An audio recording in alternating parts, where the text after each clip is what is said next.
Fala galera, sejam bem-vindos ao canal, e para mais uma história de terror. Se gosta desse tipo de conteúdo, não deixe de se inscrever no canal e deixar aquele like e ativar o sininho para receber notificações de novas histórias. Então bora para mais uma. Medo. Depois de jantar, subimos ao tombadilho. Em frente de nós, o Mediterrâneo não fazia uma ruga em toda a superfície que a lua cheia cobria de listas prateadas e movediças. A vasta embarcação lançava ao céu, que parecia semeado de estrelas, uma grande serpente de fumo negro.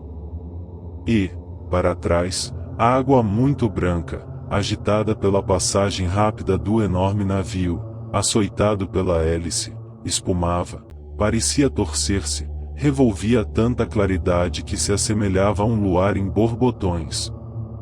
Éramos 6 ou 8 e em silêncio estávamos ali, voltados para a África longínqua, para onde nos dirigíamos. O comandante, que fumava um charuto, no meio de nós, continuou de repente a conversação do jantar. Sim, nesse dia tive medo. O meu navio esteve 6 horas com aquele rochedo no casco, açoitado pelo mar. Felizmente, ao anoitecer, fomos recolhidos por um carvoeiro inglês que nos avistou.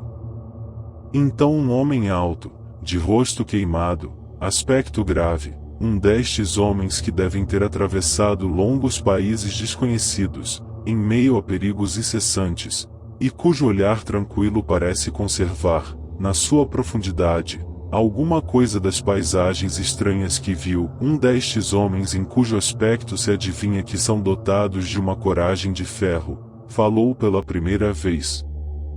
O comandante diz que teve medo. Não acredito. Engana-se com respeito à palavra e à sensação que experimentou. Um homem enérgico nunca tem medo em face do perigo imediato. Está comovido, agitado, ansioso. Mas o medo é outra coisa. Ora essa! Pois eu afianço-lhe que tive medo. Então o homem de tez bronzeada tornou com voz lenta. Perdão, deixe-me explicar.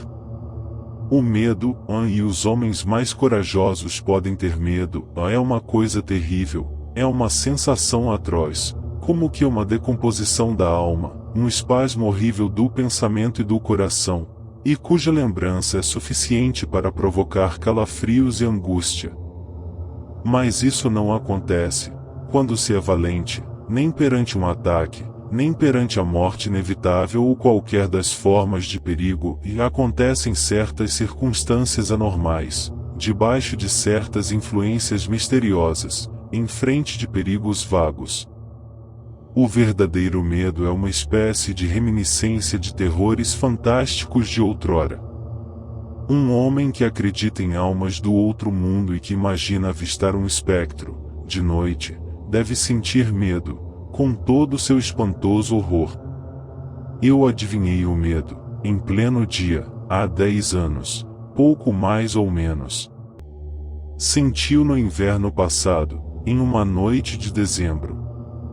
E, contudo, tenho atravessado bastantes perigos, bastantes aventuras que pareciam mortais. Bati-me algumas vezes. Uns ladrões deixarão-me, um dia, em tal estado que me abandonaram por me julgarem morto. Fui condenado à forca, como rebelde, na América, e atirado ao mar, da ponte de um navio, na costa da China. De todas essas vezes julguei que estava perdido, mas conformei-me imediatamente, sem comoção e até sem pesar. O medo, porém, não é isso. Pressenti-o na África. Contudo, ele é filho do norte. O sol dissipa-o como faria um nevoeiro. Reparem os senhores bem nisto. A vida para os orientais não vale nada, resignam-se imediatamente, as noites são claras e despidas de lendas, as almas livres das inquietações sombrias que povoam os cérebros nos países frios. No Oriente pode-se conhecer o pânico, mas ignora-se o que é medo. Pois bem, eis o que me aconteceu na África. Eu ia atravessando as imensas dunas ao sul de Ouargia. É um dos países mais extraordinários que existem. Os senhores conhecem a areia lisa e direita das margens intermináveis do oceano. Pois imaginem esse mesmo oceano transformado em areal, no meio de um furacão, imaginem uma tempestade silenciosa, de ondas de areia amarela, enormes e imóveis. São da altura de montanha essas ondas desiguais, diferentes umas das outras, erguidas exatamente como ondas desencadeadas, mas ainda maiores e estriadas de reflexos. O sol devorador do meio-dia lança sobre este mar furioso, mudo e sem movimento, as suas chamas implacáveis e diretas. É preciso trepar essas ondas de pó de ouro, descer, tornar a subir, subir constantemente, sem descanso nem sombra. Os cavalos têm estertores, enterram-se até os joelhos, e escorregam, descendo já outra vertente daquelas colinas surpreendentes. Eu ia com um amigo e éramos seguidos por 8 pais e 4 camelôs condutores. Já falávamos, acabrunhados pelo calor, pela fadiga, e devorados pela sede como aquele deserto abrasado. De repente, um dos homens saltou uma espécie de grito. Todos paramos e ficamos imóveis, surpreendidos por um fenômeno inexplicável, conhecido dos viajantes naquelas regiões desertas.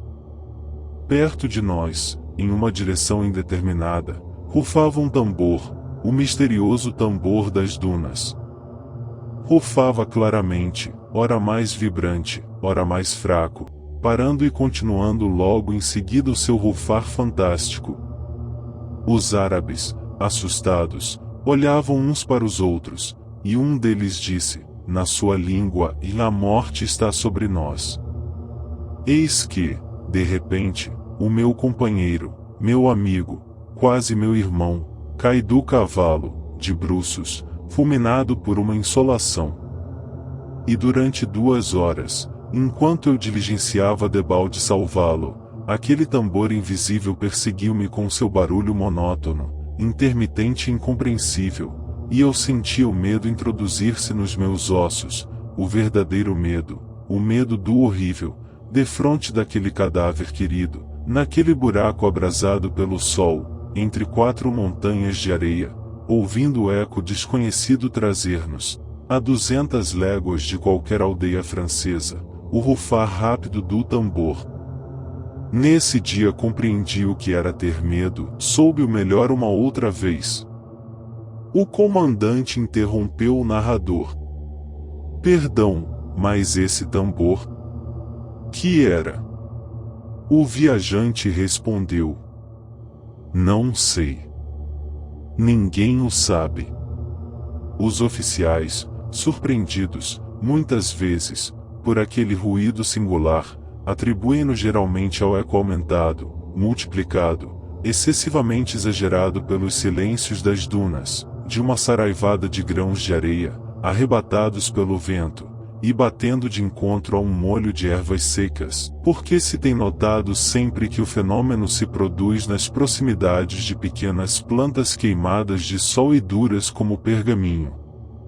Esse tambor seria, portanto, uma espécie de reflexo do som, nada mais. Mas não vim a saber disto senão mais tarde. Vou contar agora a minha segunda comoção. Era no inverno passado, em uma floresta ao nordeste da França. Anoiteceu 2 horas mais cedo, tão escuro estava o céu. O camponês, que me guiava, ia ao meu lado, por um caminho estreito sob uma abóbada de pinheiros, dos quais o vento encadeado arrancava rugidos. Por entre as copas viam-se correr as nuvens em debandada, nuvens espavoridas, que pareciam fugir de alguma coisa assustadora. Às vezes, a uma rajada imensa, a floresta inclinava-se toda no mesmo sentido, com o mesmo gemido de dor, e o frio invadia-me, apesar de eu ir bem agasalhado e caminharmos depressa. Devíamos ir cear e dormir na casa de um guarda florestal, casa que já não fica muito longe. Eu ia lá para caçar. O meu guia levantava a cabeça, de vez em quando, e murmurava, triste tempo. Depois falou-me do guarda em família. O guarda matara um caçador fugitivo, 2 anos antes, e desde então parecia estar preocupado, como se perseguido por uma recordação. Tinha 2 filhos casados que viviam com ele. As trevas eram profundas. Eu não via nada em torno de mim e a ramagem das árvores, agitando-se de encontro umas às outras, causava um rumor incessante no meio da escuridão. Afinal, avistei uma luz, e daí a nada, o meu companheiro batia uma porta. Responderam-nos gritos agudos de mulheres. Em seguida, uma voz de homem, uma voz sufocada, perguntou: "Quem está aí?" O meu guia disse o nome. Entramos. Foi um quadro inolvidável o que presenciamos. Um homem de cabelos brancos e olhar desvairado, com a espingarda carregada na mão, esperava-nos, de pé, no meio da cozinha, enquanto 2 rapagões altos, armados com enxadas, guardavam a entrada da casa. Nos cantos escuros desta, pude ver 2 mulheres de joelhos, com o rosto estendido contra a parede. Explicamo-nos. O velho foi pôr a espingarda no lugar e ordenou que me arranjassem um quarto. Depois, como as mulheres não se moviam, disse-me bruscamente: "Isto, senhor, é porque eu matei um homem, faz esta noite 2 anos. No ano passado, ele veio aqui chamar-me, hoje, também o espero." E acrescentou, num tom que me fez sorrir: "Por isso não estamos descansados." Sosseguei-o conforme pude, contente por ter ido exatamente naquela noite e assistir ao espetáculo daquele terror supersticioso. Contei histórias e consegui serenar todos mais ou menos. Próximo da chaminé, um cão velho, quase cego e barbado, um destes cães que se parecem com pessoas que conhecemos, dormia com o focinho em cima das patas. Lá fora, a tempestade furiosa açoitava a casa e, por um vidro estreito, uma espécie de fresta aberta ao lado da porta, vi, de repente, um montão de árvores sacudidas pelo vento, à luz de grandes relâmpagos.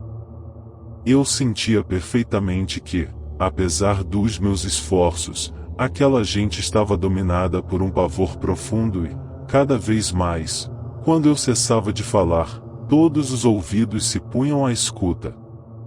Farto de assistir àqueles sustos imbecis, ia pedir para me deitar, quando o velho guarda saltou, de repente, da cadeira, e agarrou outra vez a espingarda, balbuciando com a voz transtornada: "E aí está ele! Aí está ele! Ouviu agora?" As 2 mulheres tornaram a cair de joelho aos cantos da casa, escondendo a cara na parede. Os filhos pegaram nas enxadas. Eu ia tentar ainda fazê-los acalmar, quando o cão adormecido acordou bruscamente, levantando a cabeça, estendendo o pescoço, olhando para o lume com os olhos quase extintos, soltou um destes uivos que fazem estremecer os viajantes, à noite, no campo. Todos os olhares se dirigiram para o cão. Ele estava imóvel como se uma visão o tivesse feito erguer e pôs-se outra vez a uivar para alguma coisa invisível, desconhecida, terrível de certo, porque o seu se eriçava completamente. Não pude deixar de sentir um calafrio. Aquela visão do animal, naquele lugar, aquela hora, no meio daquela gente desvairada, era verdadeiramente aterradora. O cão uivou durante 1 hora sem se mexer, uivou como na angústia de um sonho. E o medo, o terrível medo, apoderava-se de mim. Medo de quê?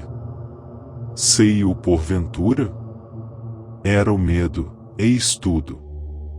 Estávamos imóveis, lívidos, esperando um acontecimento horrível, com o ouvido à escuta, o coração palpitante, e perturbado pelo mais leve ruído.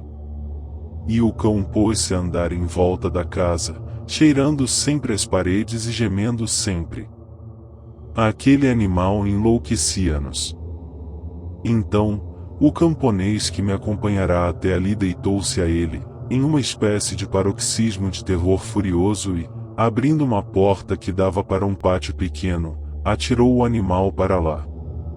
Ele calou-se imediatamente, e ficamos mergulhados em um silêncio ainda mais terrificante. De repente, tivemos uma espécie de sobressalto, todos ao mesmo tempo. Alguém deslizava da parede de fora que dava para a floresta. Em seguida, passou de encontro à porta, que pareceu apalpar com mão hesitante. Depois, não se ouviu mais nada durante 2 minutos que nos tornaram insensatos. Tornou, porém, a vir, sempre rente à parede, e raspou-a levemente, como poderia fazê-lo uma criança com as unhas. De repente, apareceu uma cabeça branca, com olhos luminosos como os das feras. E a boca exalou um som indistinto, um murmúrio lastimoso. Ouviu-se, então, o ruído formidável. O velho guarda disparara. E os filhos precipitaram-se imediatamente, tapando a fresta com a grande mesa que encostaram à parede, com o armário em cima. E juro-lhes que, ao estrondo do tiro, que eu não esperava, tive uma tal angústia de coração, de alma e de corpo, que me senti desfalecer, prestes a morrer de medo. Estivemos ali até o romper da manhã, incapazes de nos movermos, de dizer uma palavra, crispados por um terror incrível. Não nos atrevemos a desmanchar a barricada enquanto não avistamos um tênue raio de luz pela fenda de um telheiro. No chão, encostado à porta, jazia o cão, com a garganta atravessada por uma bala. Saíra do pátio fazendo uma abertura debaixo de uma paliçada. O homem de rosto bronzeado calou-se. Depois acrescentou: nessa noite, contudo, não me arrisquei a coisa nenhuma, mas preferia recomeçar todas as horas em que afrontei os perigos mais terríveis a repetir o minuto do tiro daquela noite horrível. Fim. Se gostou, deixa o like e não esqueça de se inscrever no canal.